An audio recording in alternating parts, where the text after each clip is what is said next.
Tonight, 51-year-old Michael James Moritz is in custody, facing 2 counts of felony murder connected to a Burke County house fire investigation that turned into a double homicide investigation. Good evening. Thanks for joining us for your news at 11 o'clock. I'm Siobhan Bryant. And I'm John Carter. And WBTV's Rachel Richardson is in Burke County speaking with friends of the 2 men who were killed.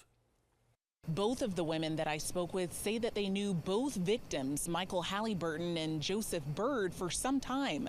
They tell me that both men meant a lot to this community.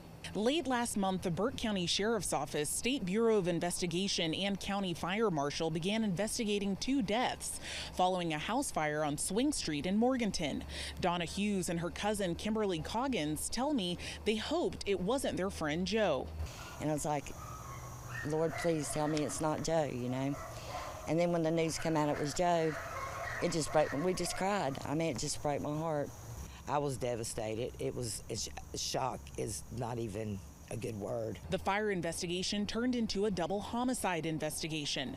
The women shared that they've known Halliburton and Byrd most of their lives. They say the 2 were good hometown men. If you lived in Drexel, you know who Joe Byrd was. He was called an original Drexel boy, and there was, several of them, and him and Mike both were one of those boys. They remember Joe Byrd for his humor and determination.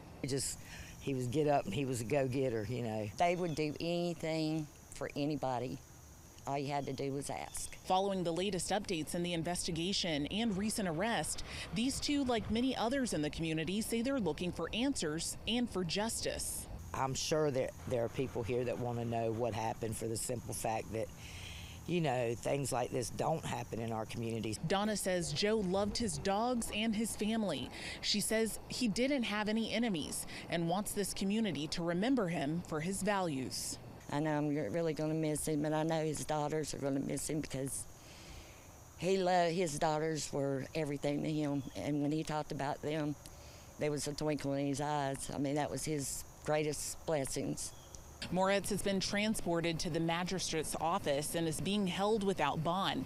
He's set to have his first court appearance on September 18th. In Burke County, Rachel Richardson, WBTV, on your side.